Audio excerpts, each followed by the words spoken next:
Is it good? Okay. Welcome, everybody. Thanks for stopping by today. Today we're going to be talking a little bit, in the morning session, we're going to be doing more discussions about relief team leaders. Sorry about the lighting. I had to turn it down to see a little bit. And then this afternoon we'll get into preceptoring. But this morning I wanted to talk about transitioning from staff to relief team leader, because there is a transition that goes along. Some of you have made the transition a while ago, and often many of you are making the transition every day, trying to transition from being staff one day and being a relief team leader or a leader the next day. And sometimes that transition might be a little difficult. The first question I have for everybody is, why did you become a relief team leader? What are some reasons why you maybe became a relief team leader? I'm going to make you talk too. Anyone? Phil? Because I like to be in control. Because you like to be because you like to be in control? I'm going to repeat things so we can hear it on the video, so don't think that I'm weird and repeating. Yeah. So you like to be in control? Anybody else? Any other reasons? I wanted to be a part of making things better. Making things better? Anybody else? Anybody do it for fiscal, financial reasons? No? See if this works. So why did you become a relief team leader? This is just a little list I came up with from chatting with other people. Some of them are funny, but to further yourself, that was the biggest thing when I discussed with people, and myself included. When I became a relief team leader from staff, it was to further myself, to challenge myself a little bit, to continue going forward. Maybe you wanted a little more responsibility. Some people, like Phil said, maybe you want to be a little more control, you want maybe a little more responsibility. And maybe there is, you want to make a little more money. Before there was the ladder, so it was another step on the ladder. Maybe you were asked, so hopefully no one twisted your arm. Anybody twist anybody's arm? Hopefully not. But maybe you were asked, maybe someone saw something in you as a leader, and we'll use that term today, leader. We talk about relief team leader, and a lot of people may be asking, there we go. Am I really a leader? What is a leader? What makes up a leader? What makes a good leader? And a lot of people ask, let's see if we can.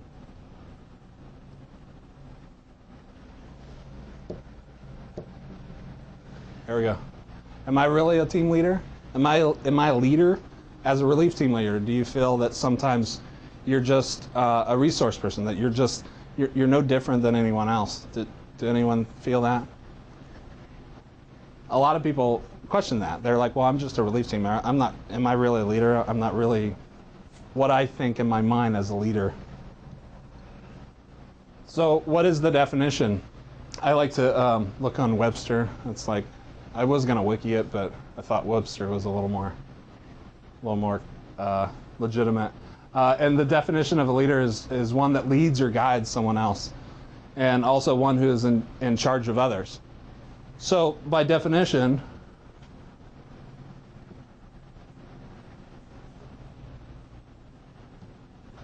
Rick, do you mind? You're doing good. Yeah. Thanks. May have to operate there. Yeah. I'm going to ask Sheila to regular viewers. Okay. Yeah, if you'll just hit the next arrow, Sheila, I want to let you know.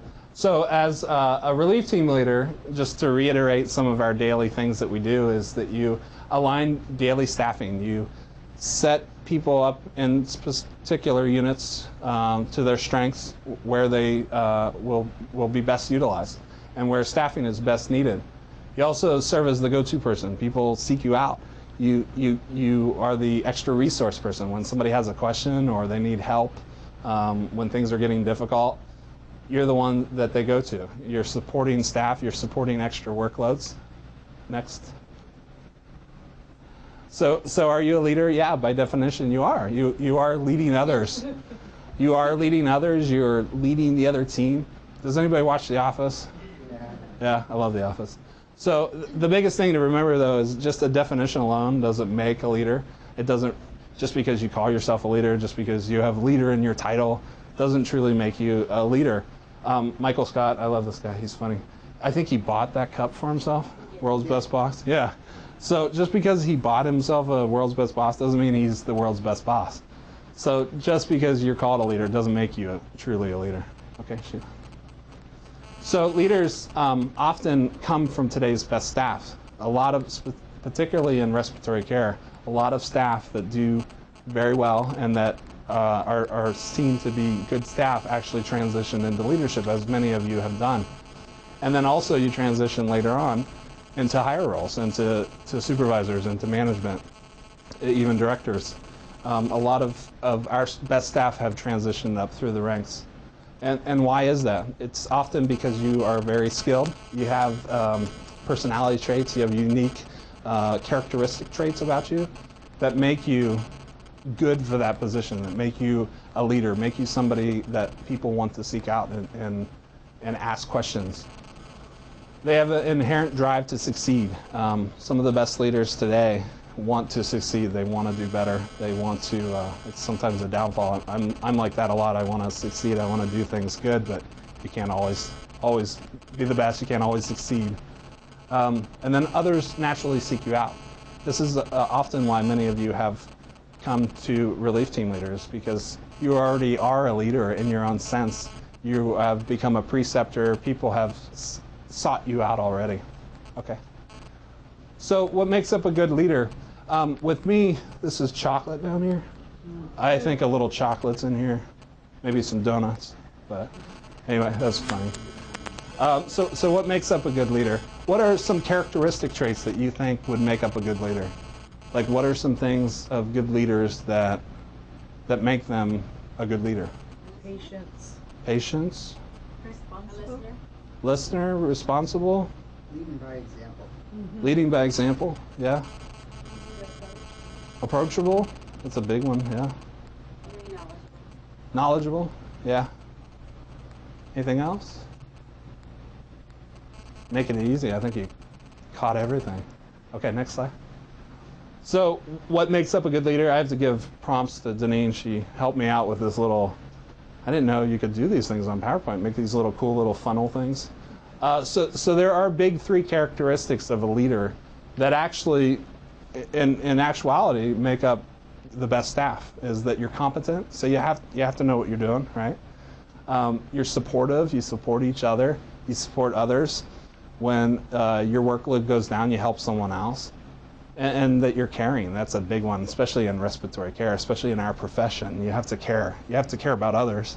You don't want to be a grumposaurus, right? And not want to help anybody, not want to help each other. Next slide. So what are some good characteristics? I went through this training last year. They have a supervisor academy through UCSD, and I was fortunate enough to go through it.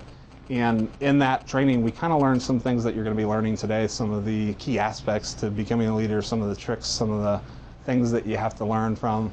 And one thing that we went over were the specific characteristics, and that leaders are often determined, they're self-controlled. They do things that you don't have to get someone to do something. They're doing it already on themselves, self-starter. They're dependable. Honest, inspiring, and passionate. You have to inspire others. If you are going to be successful as a relief team leader, as a leader, as a supervisor, you have to inspire others. You have to make others feel that they want, that they agree with what you're trying to do, or that they know where you're trying to go with it. And that you're also looking down the road, that you're not just looking at what's happened or what has happened in the past, but you're also looking down the road at what's coming at you. And you do it a lot as a relief team leader. You're constantly juggling the workload. SI just extubated 3 patients. CCU just picked up 2. So I got to look down and see what's going on and shift staff around and check with Thornton and check with Hillcrest. So you're always forward looking. Okay. Also independent, you got to be able to work on your own. Because others are often seeking you out, you have to be able to be independent a little bit. Mature, ambitious, imaginative, cooperative, and courageous. It takes just a skosh, we call it in Pennsylvania, a little skosh of courage to be a team leader. Does anyone ever go into the day being scared or nervous as a relief team leader? Anybody ever get nervous about what's going to happen or scared what's going to go on that day? So it takes a little courage. You do it often every day when you deal with doctors. You may not agree with a doctor. You may not agree with a staff member that's on during that day. So it takes a little, just a skosh, of courage to be a good leader, to be a good relief leader. Okay. So what else do leaders have? What other things do you need? What other characteristics, whatever maybe little tricks that you have to have? Is you have to have good communication skills. You have to be able to talk to someone. You have to be able to communicate and not only just talk, but be able to get from them what they need and also get across what you need to get across. You have to be able to talk to people and work with people. You have to have interpersonal skills. You have to be approachable and personable. Like I said, nobody likes a grump, right? Nobody's going to come to somebody that's talking down to them or kind of grumpy or appears that they don't want to be approached. And then follow up and follow through. This is huge, and you may think as a relief team leader that you may not have too much follow up or follow through skills, but there's actually a lot of things that you have to follow through on and follow up on. There may be something that has to be relayed to the manager or the supervisor or the night supervisor. And we do it every day with SBAR report, but we often have to do it with each other as relief team leaders as well. I know this is probably one of the most challenging things as a manager and as a leader today is follow-up. I have every day stuff coming at me and people needing certain follow-up. And if you ever walk in my office, you'll see these little stickies everywhere and post-it notes. So you often come up with your own system. You may do that as a relief team leader. You may have a little note that you make yourself or that you send an email to someone to remind them to follow up on something. Okay.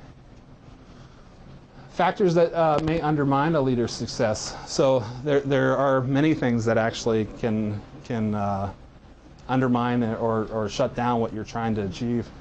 And the biggest one is trying to not face what you have in front of you, failing to face the obvious problem in front of you.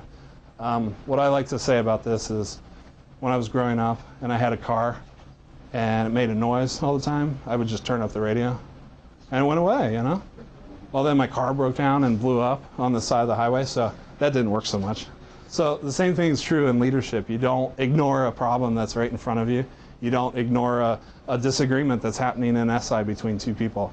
You have to face it and you have to take it on in order to move on through the day and through the week and through whatever issues you have. Micromanagement also, there's a fine line between leading someone and micromanaging someone. And sometimes it's difficult to go in between each other. Especially as relief team leaders, you feel that you don't want to step on someone's toes, especially if it's someone that is more experienced than you.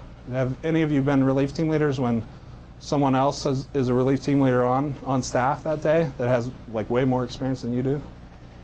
Happens to me all the time. So you have to watch that fine line of micromanagement. You want to be resourceful, you want to be there and lead and guide, but you don't want to be doing someone else's work. Arrogance as well. You have to be a little humble, insensitive, abrasive, and bullying someone don't usually work too well. I like this little thing. This is why we lift on 3, because the patient fell off the bed. So communication is huge. You have to be able to communicate with each other. You have to be able to talk to each other and to get your point across as well as to hear what someone else is saying. Rick will go on a little bit this afternoon about communication and crucial conversations. So I'll just touch base a little bit about it today. Okay. Effective communicator does so even when it is difficult. So Rick will, like I said, go into a little more thoroughly crucial conversations. That's probably the toughest thing to do, is when something's hot or heated or you're having a disagreement with someone, to be able to talk to someone about it. Did anybody ever have that? Anybody ever feel that? It's not comfortable to approach a situation that's already heated or not well, but it's important. Like I was saying earlier, you don't want to ignore something that's right in front of you. You have to be able to face it and work it out. You also know when to communicate. This goes for even when you're working at the bedside. You have to be able to speak up when you have to. You got to know when to speak and when to say something. Not only talk, but you listen. Listening is a huge thing about communication. You have to be able to not only verbalize and phonate out your own mouth, but be able to hear what the other person's saying. And then make the other person involved in the conversation. You can't always get what you want. You got to get also what the other person wants. Some barriers that may break into effective communication are noise. This is why during codes it's really bad that people shouting and talking, and it's why often you'll see the main code leader say, calm down, everybody be quiet. They may say, shut up, because you have to be able to get all that noise out so you can effectively communicate. John and I can't talk if other people around us are talking. And then the other big error that people often make is that they focus on themselves. I'm all worried about me, me, me. I don't care about you, you, you. You have to be worried about the other person. If not, then there's no point in having the conversation. Talking down to another, does anybody do well when somebody else talks down to them? I know I don't. I know my dog doesn't. This morning he didn't like it, but you can't talk down to someone and effectively make sure that you're getting something back from them. And then the perception that you give off. This is really important, especially when you're serving in the relief team leader role, that if you are trying to talk to a doctor, if you're trying to talk to a staff member, a nurse, whoever it be, that you have to come off that you know what you're talking about, that you're comfortable, that you're not nervous, that you're not scattered, that you're confused. All that stuff is going to not get what you want to get across. Okay? So what are some challenges that you guys face every day? Okay. I don't need to tell you guys you face it every day, but staffing, workload distribution, increase in workloads. You might have an MRI or a CT trip, or somebody else is going on an MRI or a CT. And then you're serving the resource as of many, that you're not just being the resource for one person or two people, that you're resourcing everyone. I may be calling you and asking you to do something too. So, what you might be feeling as a relief team leader is fear. There are some people, and I won't mention any names, I think you know who they are, that can't sleep the night before they're a relief team leader. And they get so worked up and so nervous that they're going to do something wrong, or that I'm not sure what all it is, but just anxiety and fear. Stress secondary to added responsibility. You might feel that a little stressed out. That you've lost your backup. This was a big thing. I remember when I became ICU specialist, first thing I thought after I got the job was, can I do this? Like, do I know enough? Will I be able to be the resource person? If somebody comes to me and asks, I always had to ask Phil, or I always had to ask Julie, or I always had to ask someone else. So could I be the go-to person? Could I be the person that people seek out and ask? Okay. Overseeing someone more experienced than you. Do you have the authority? Do you ever feel this way? That maybe you may not feel that you want to be the authoritative person, but do you ever feel maybe a little complex? How can I tell someone like Phil, who's been doing this longer than I have, what to be doing or where to go?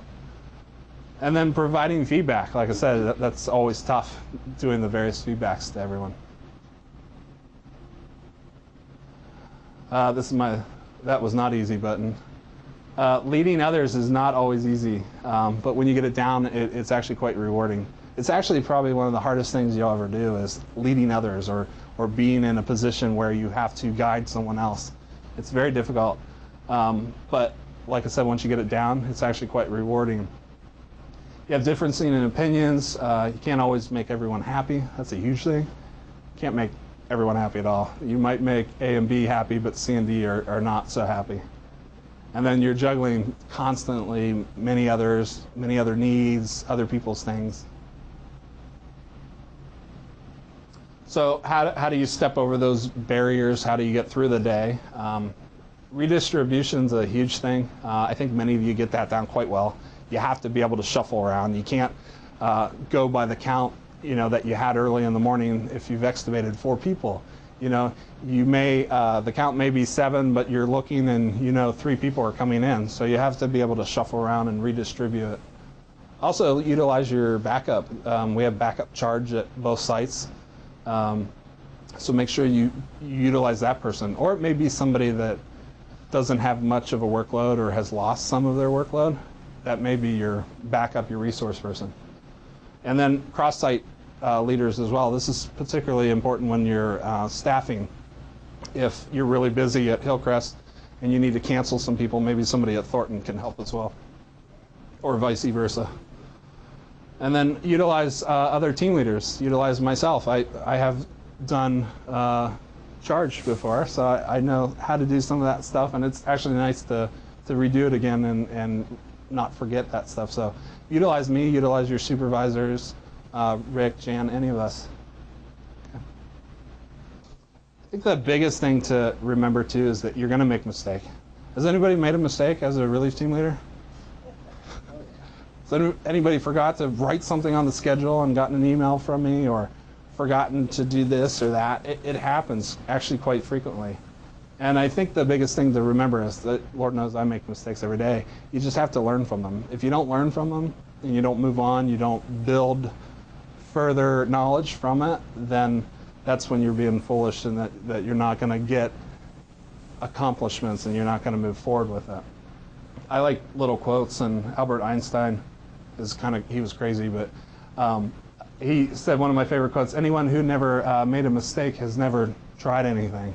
And that's true. If you don't do stuff, you don't make mistakes. And then the other one, John Powell, is a author, English author, I think.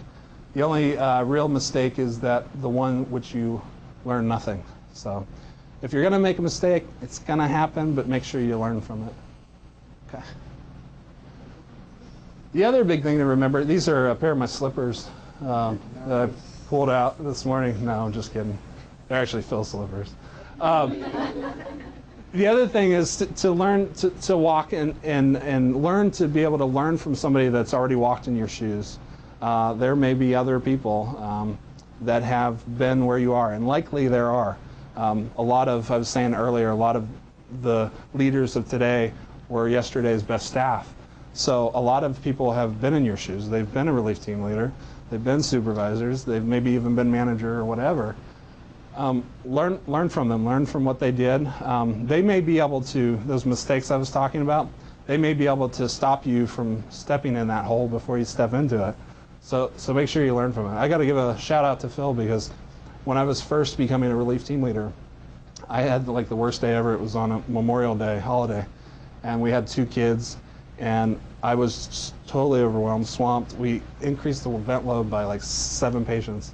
And Phil was like there with me every step of the way and helped me out. And I was nervous and afraid I was going to make mistakes, and he just stepped up and helped guide me the way. So I think that's the biggest thing, is to know that you have mentors out there and be able to utilize them. I constantly call Jan every day and Rick to ask questions and see what I can learn from them. Receiving feedback is not always a bad thing. The biggest thing to remember is that if you're going to get feedback, and specifically constructive feedback, make sure you take it constructively. You know, a lot of people take it personally, and oftentimes feedback is personal, but make sure that you take it constructively and that you learn from it, and that you maybe learn from an evaluation that you said or had, or the surveys that are filled out. Whatever feedback that you get, make sure that you use it to build yourself and maybe not make that same mistake, or maybe do something a little differently. Also, seek out guidance and ask questions, and then once you learn, give it back. I think that's the biggest thing. We are, as Rick mentioned, a teaching institution and a teaching facility, and the best thing we can do as relief team leaders, as supervisors, as staff, is to give back to others, is to give that knowledge back. Okay? Next slide. Additional resources that you may have. Seminars such as this, I think, are really good to prepare you to maybe not even prepare you. Maybe you've already been doing it, just to learn maybe a few tricks. We have a leadership library outside of Rick's office that is always open, that anybody can take a book. He just asks that you sign on the little shelf that you took a book out. Also, if you do become a supervisor, they have leadership supervisor academies here. Next. The ARC Summer Forum puts on an educational and a management forum, and it's actually quite good. They have several lectures geared just to leadership, to transitioning from leadership, and then further mentoring from other people that are around you. Okay. Also, the AARC is working on a leadership institute. Actually, Rick's on the panel for this, and I think by the end of this year and next year, they plan on having this out. It's going to be an online course that you can take if you want to learn more things about leadership, you want to become a supervisor, you want to become maybe a manager one day. Those are classes available to you, and they teach you little tricks and little management tools that you'll need. And then making, I don't know why this got pushed down, making the successful transition often means that you do possess those qualities and traits and characteristics. Many of you have and already are transition. I don't think there's many new relief team leaders in here, so you guys have already made that transition. You already have these qualities, oftentimes many of those qualities, and you can overcome these associated problems that come up, and you do effectively utilize your resources, and that often many of you are serving as mentors. So with that, that's all I have today, so I'll open it for any questions. If not, thank you and have a good day.